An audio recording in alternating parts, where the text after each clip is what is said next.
What's up, guys? Welcome to Daily Dose of Reddit. This is your host, Zach, and today's subreddit is r/ChoosingBeggars. This story's called Art for Cheap. Fresh out of my BA in Fine Art, when thinking of doing a master's, which I didn't do, a friend of my mom's asked if I would paint a portrait of her family, 6 people, in oil paint. I don't say no, but begin to price it up knowing she would like it to be on canvas in A2, 16.5 by 23.5 inches or bigger. For those who aren't artists, a basic canvas would cost £10 or $12.5, but I prefer premium quality. Then the base coat, linseed oil, paints, etc. would have been about £40 or $50 or more, as again, I like premium quality. Also, she wanted a hyper-realism look, which basically means it looks like a photo. So this would require more time, effort, and paint to layer it up to achieve the desired look. I would have taken at least 20 hours on this, possibly up to 40, as it is oil and it would require a long drying time between layers. This is my method I work with and it works best for me, so I don't mess with it. I priced it all up, I round up on supplies and hours to allow for excess in case of unforeseeable circumstances and using more time or resources. Cost looked like this. Canvas £20, material £60, hours estimated at 40 multiplied by £7, £280, total £360. The £7 per hour payment for my time was the current minimum wage. Then friends discount, which technically I didn't need to apply as she wasn't my friend, but I did because it was my mom's friend who had been wanting a nice painted portrait for years. This discount was 15%, so brought down the cost from £360 to £306. It meant that had I taken 40 hours, knowing me, it's highly likely as I am meticulous,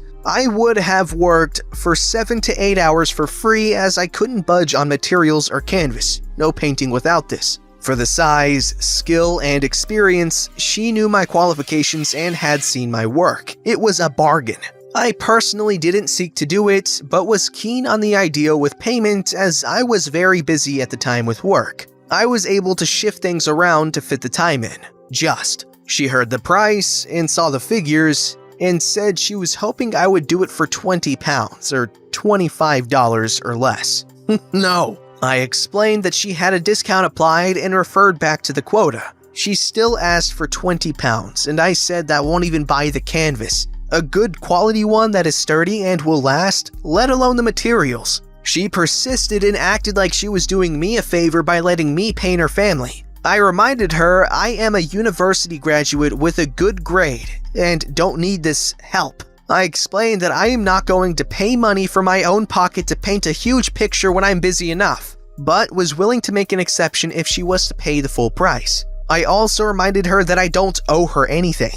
Yet, I was nice enough to give her a discount when she was my mother's friend, not mine, which would mean I wouldn't get paid for some of my time. She persisted at £20, so I told her there is a lovely shop in the mall that puts a picture of your choice on a canvas that size for £20. I suggest doing it smaller, in a different, less time-consuming style and in acrylic. A3, 11.5 by 16.5 inches at £70 or $84, which is 17.5 pounds canvas, 5-pound paint, and 7 hours painting at £49, totaling $71.50. Screw the 1.5 pounds. She said, "But canvases are poor and the images are grainy at the shop, but I want A2, oil and hyper-realistic." Well, that's what you get for £20 at the shop or $70 in acrylic. You realize it's more because it's my time, skill, and effort. Even a professional photographer would charge you more than £20 as it's their time,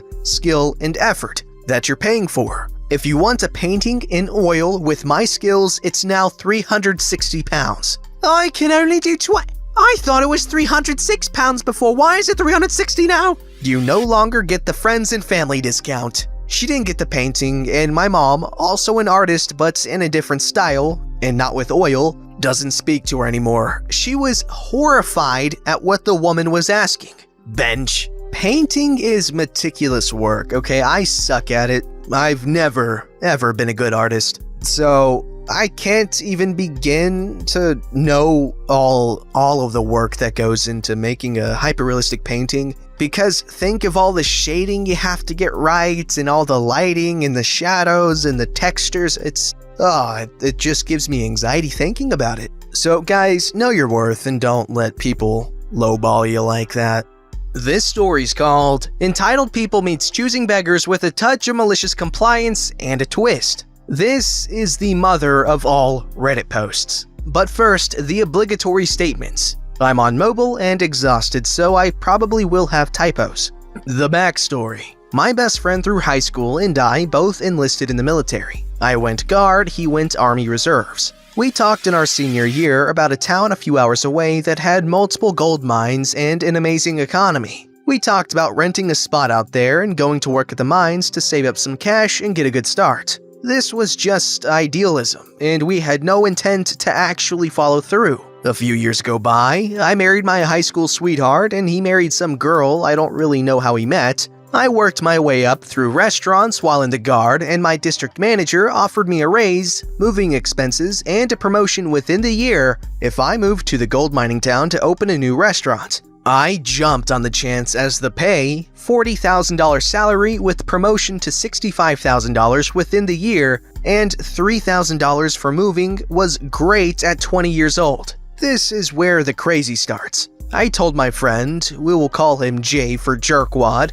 that I was getting moved to that town and that my wife and I planned to buy a home there and settle down. He never really got his crap together by this point. His dad died while he was at basic training, and he stayed with me for a good bit. My wife and I felt bad for him and said he could stay with me for a bit while my wife finished college and he could try to make a living here. He got excited, thinking it would be his big chance, and was so grateful for a time. We got to Elko, and for the first 4 to 5 months, he, his wife, and I stayed in a long-term hotel there while I waited for my wife to finish the semester and then to pick a home, finish escrow and all. This drained my pockets, alongside buying food for the 3 of us, but Jay would contribute some of his 2 days a month of duty with the reserves, and that helped some. Needless to say, I blew through a lot of my salary taking care of them, and somehow they just couldn't find work. Well, I was hiring for a new restaurant and had to take on over 100 people, so I offered them both a job. They started eagerly, but very quickly realized that being a waiter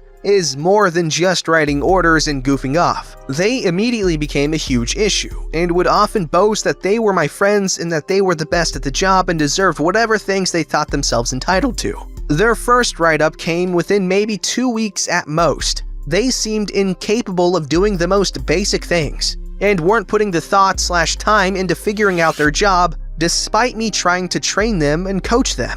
They made me look terrible. I ended up having to fire them a month and a half or so in because they refused to do side work and somehow showed that this restaurant, rhymes with pennies, was too hard for them to handle working for. I left that job to work at one of the gold mines. My work history and ethic having secured me a highly paid and amazing position. At gold mines like this, you get hired as a position, but unless you're an engineer or management, you start off just doing menial labor. Think non-stop shoveling tons of ore for 12-hour shift. Made military seem like freaking cake. They do this to prove your work ethic. I made it onto a crew in 3 days. Only one person made it before me. We had our own home by now and moved in maybe 2 months earlier. Jay was still with us, but had still never found another job. My wife was now with us as well, and he absolutely made her life hell. She and I are Mormon and don't drink, or want to go to the movies they're into, so they get the idea in their head that my wife is public enemy number 1. They start talking crap to her and treating her terribly while I'm at the mines working.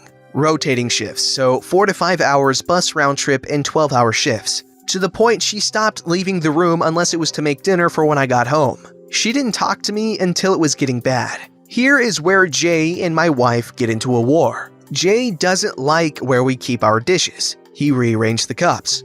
Faith didn't talk to them anymore, so she put them back and left a note asking them not to move our cups. Jay then moves every other dish and waits. My wife told me about things by this point, and I walk into the kitchen after a long shift where I pulled 2 hours overtime on top of my shift and the commute, so I'm like 21 hours into a hellish day. I see Jay's malicious compliance and just nope. He's been living with us rent-free and eating our food, playing Xbox all day on our TV, and taking up the entire living room. I call him in, and he sees me in the kitchen and gets this stupid, self-satisfied grin. Cue a huge fight. I ask why the hell he moved everything in my home to spite my wife, and why the hell he couldn't be grateful for the nearly a year of free housing. I rent this house for $1,500 a month. The jobs I got them and they threw away, and why they didn't go to any of the job fairs,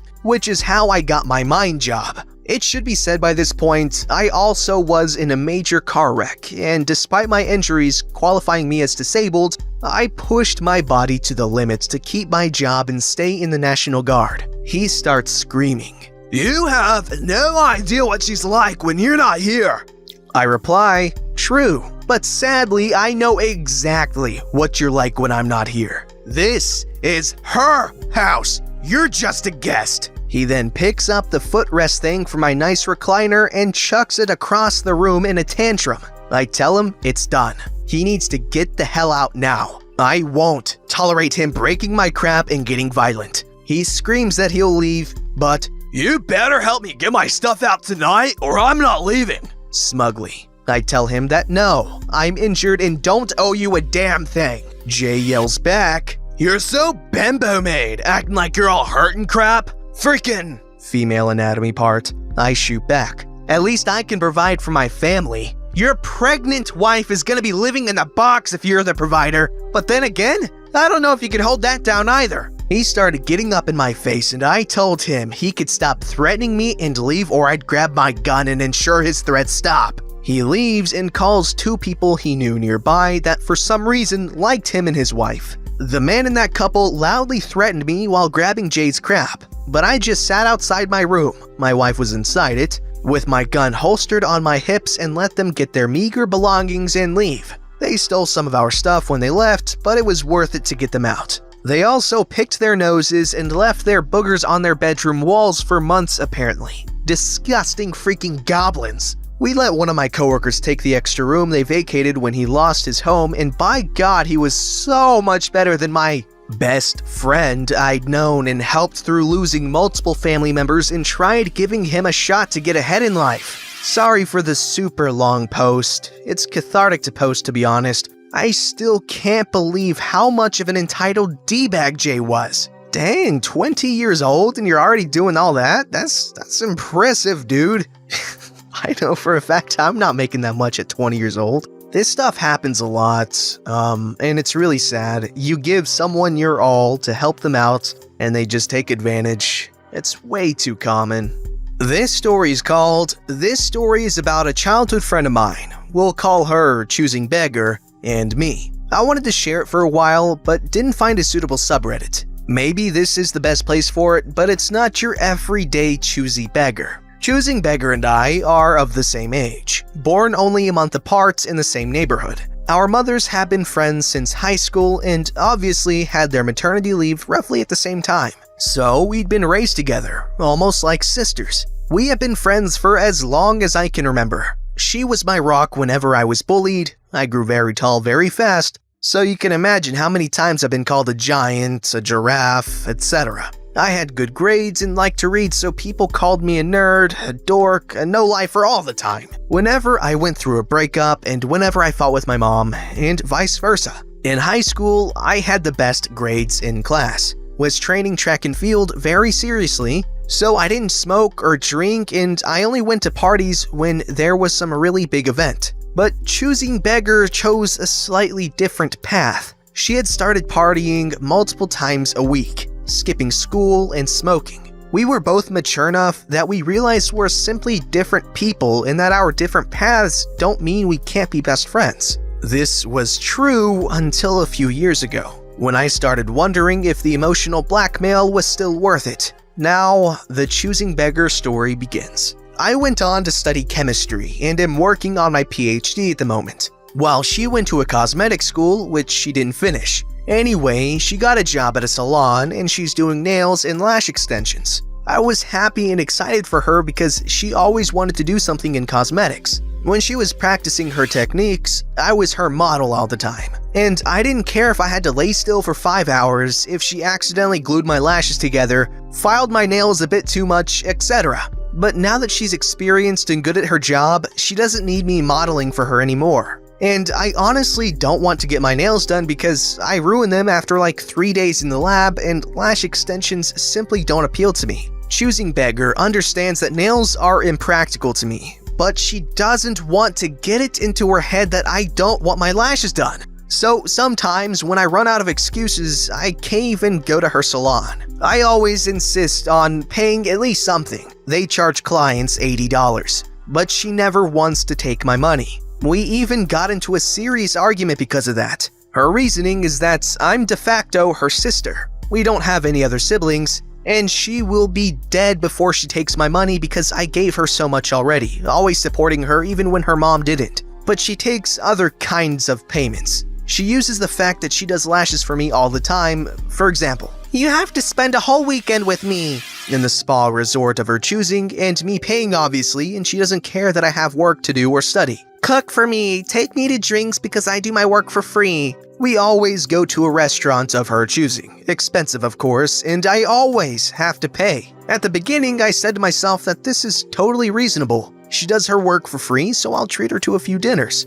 help her in any way possible, etc. However, it started to escalate from an occasional dinner or drink getaway to everyday stuff like, "Get groceries for me, but not from certain cheap store. Buy me this $150 cashmere sweater. I did your lashes last week anyway." And things like that. Even on a psychological level, I feel like I can't disagree with her because she becomes defensive, passive-aggressive, and straight out mean to me. Also, whenever I try to drift away from her and her stupid salon, she basically blackmails me, and I quote, "You don't want to risk our friendship for that, do you?" So again, because I don't want to lose her, I can't even go to her salon. I don't know what to do anymore. It's emotionally exhausting and I feel trapped. Okay, buddy, slow up, okay? Okay. Very, very easy solution, okay? Talk to her about this, okay? Because you guys are obviously close, or at least were at one point, and she still thinks you are. Or at least she treats you like you are. Anyways, talk to her, dude. She's basically your sister, so you just talk to her and be like, "Hey man, I feel like I'm being kind of used," and she'll be like, "But I do lashes for you," and you just be like, "I don't want lashes," and also, you're just doing lashes for me so you can be like, "Hey, I do your lashes, buy me this yacht." So yeah, just talk to her, and if she understands, good. If not, good riddance, because you don't want someone like that in your life until they can appreciate you. Look at me, I'm like a more streamlined and efficient version of Dr. Phil. I'm kidding. I don't need no ranch up in here, just my words. Moving on, I'm kidding, I don't have an ego. That big, at least. Don't forget to like, subscribe, and hit that bell to never miss an episode.